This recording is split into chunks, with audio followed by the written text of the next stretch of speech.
Hai, saya Nabila dari kelas 4L. Kali ini saya akan bercerita tentang kebudayaan suku di Indonesia bersama dengan 3 orang teman saya yang lain, yaitu Sandia, Lovita, dan Damar. Kelompok kita akan bercerita tentang kebudayaan suku di Indonesia, khususnya Pulau Sumatera. Giliran saya yang akan bercerita lebih dulu tentang asal suku, rumah adat, dan pakaian adat Sumatera. Sumatera adalah pulau ke-6 terbesar di dunia yang terletak di Indonesia. Pulau ini dikenal dengan nama lain, yaitu Pulau Perca, Andalas, atau Suwarnadwipa, yang diambil dari bahasa Sanskerta, yang berarti Pulau Emas. Secara umum, Pulau Sumatera didiami oleh bangsa Melayu. Suku-suku besar lainnya selain Melayu ialah Batak, Minangkabau, Aceh, Lampung, Karo, Nias, Rejang, Komering, Gayo, dan suku-suku lainnya. Sumatera memiliki berbagai macam rumah adat. Rumah adat adalah salah satu dari keberagaman yang dimiliki Indonesia. Di Sumatera, rumah adat bisa ditemukan di berbagai daerah seperti Padang Panjang, Pasaman, Solok, dan daerah-daerah lain. Ini dia beberapa contoh rumah adat yang ada di Sumatera. Yang pertama adalah Rumah Gadang di Sumatera Barat. Yang saking terkenalnya, Rumah Gadang sempat tampil di balik uang koin Rp100 keluaran Bank Indonesia pada akhir tahun 70-an. Rumah adat yang kedua adalah Krong Bade atau Rumoh Aceh di Banda Aceh. Krong Bade memiliki tangga di depan rumahnya. Uniknya, anak tangga di seluruh rumah ini berjumlah ganjil. Hal ini menandakan sebagai sifat orang Aceh yang religius. Yang ketiga adalah Rumah Bolon di Sumatera Utara. Bolon adalah rumah khas Batak. Yang bikin unik adalah hiasan pada kusen di pintu masuknya berupa ukiran telur dan panah. Tali pengikat dinding miring, tali retret, terbuat dari ijuk atau rotan yang membentuk pola seperti cicak berkepala 2 yang saling bertolak belakang. Itu tadi 3 contoh rumah adat dari Sumatera, dan tentunya masih banyak lagi rumah adat yang lainnya. Sekarang mari kita cari tahu pakaian adat dari Sumatera. Berbagai macam pakaian adat dari Sumatera, diantaranya dari Sumatera Barat ada namanya batu sangkar, lambak, baju penghulu, dan gundukan duan. Dari Sumatera Selatan yang terkenal ada Aisan Gede dan Aisan Pak Sangko. Sedangkan di Sumatera Utara ada baju adat suku Batak Toba yang memakai kain ulos. Ada juga pakaian tradisional suku Karo yang memiliki kain khusus yang terbuat dari pintalan kapas. Kain ini disebut wisgara. Masih banyak loh cerita yang ingin kita bagikan tentang kebudayaan suku di Indonesia, khususnya Pulau Sumatera. Setelah ini ada teman saya, Sandia, yang akan melanjutkan ceritanya. Silakan Sandia. Terima kasih Nabila. Hai teman-teman, nama saya Sandia. Kali ini saya akan melanjutkan cerita tentang beberapa tarian dan upacara adat suku di Sumatera.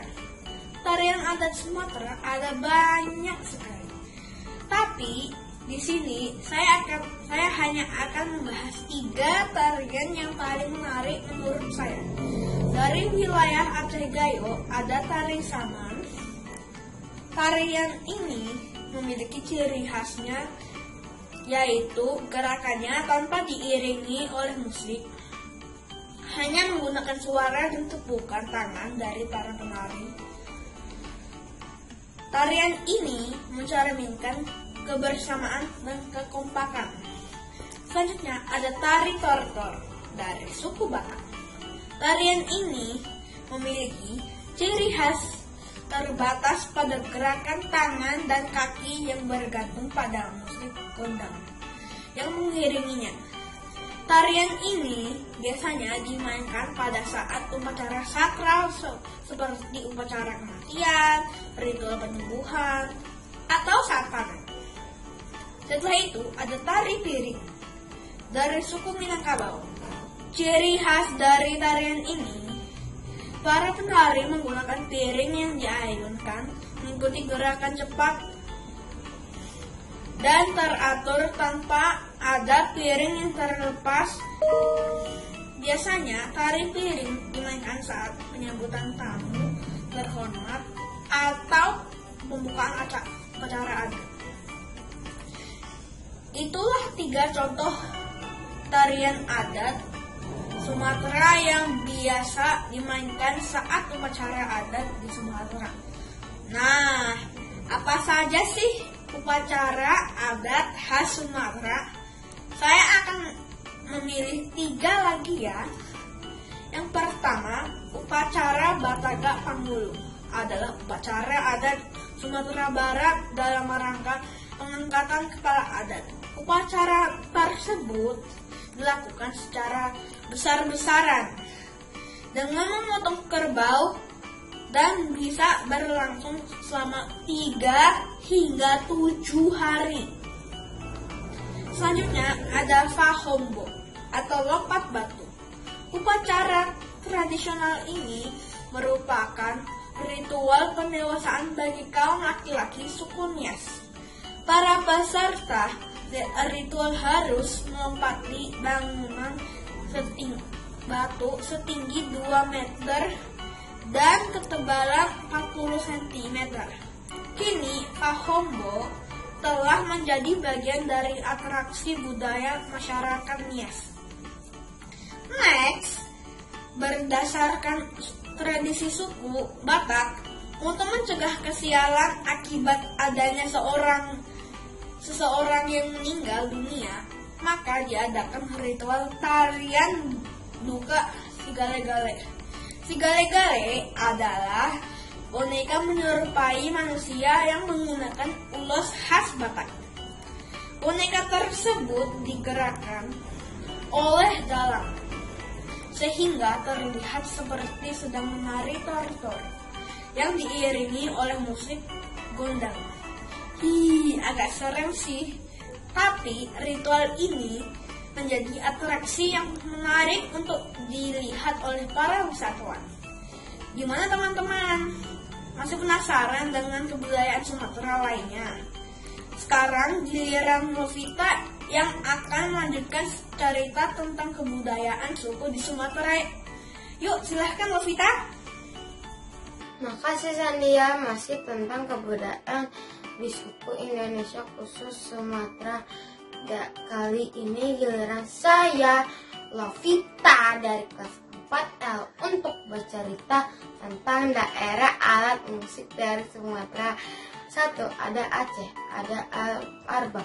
Arbab adalah alat musik tradisional Aceh yang memiliki bentuk dengan mirip biola. Arbab terbuat dari tempurung kelapa, bambu, kulit kambing, dan jawi yang terbuat dari benang hori. Untuk lagu daerah Aceh ada lagu Bungo Jempa.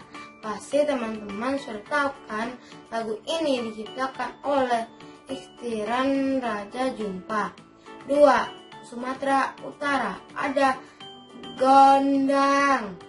Watak adalah salah satu alat musik Batak Toba yang salah satu buah gendang yang lebih besar dari tading gorden untuk terbuat dari kayu yang dilapisi kulit sapi atau kerbau. Untuk lagu daerah asal Batak ada lagu Bute Dalam bahasa Indonesia kata butet berarti anak perempuan.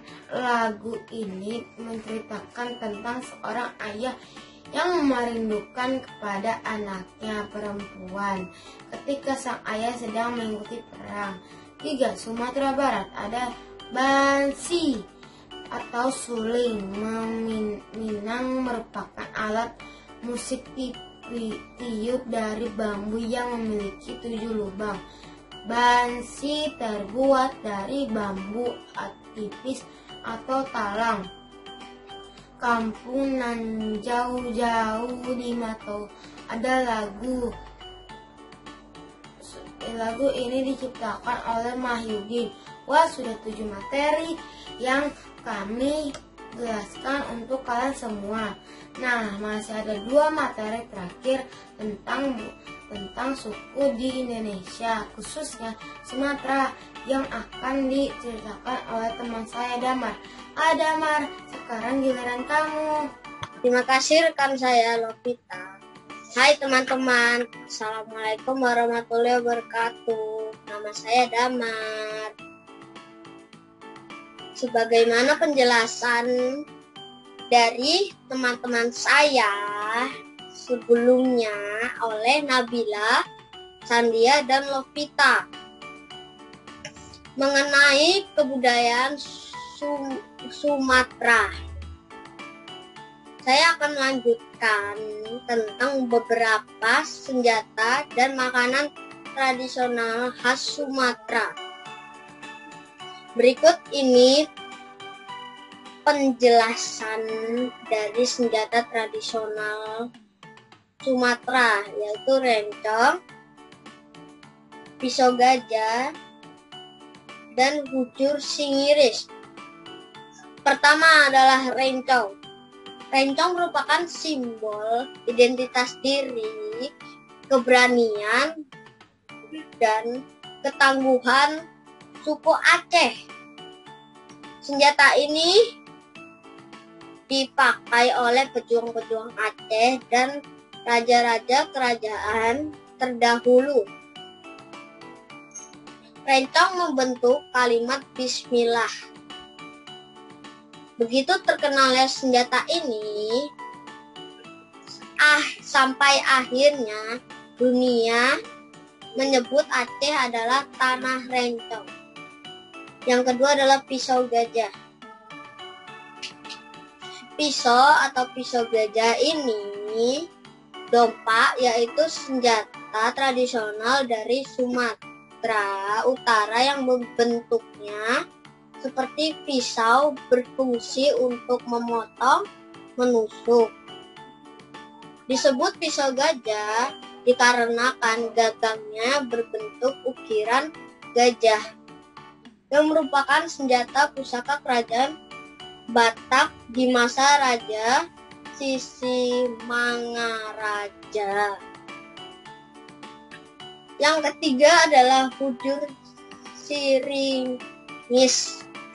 Hujur siringis merupakan senjata yang dibentuk tombak yang pada zaman dahulu merupakan senjata yang digunakan untuk berperang oleh masyarakat suku Batak.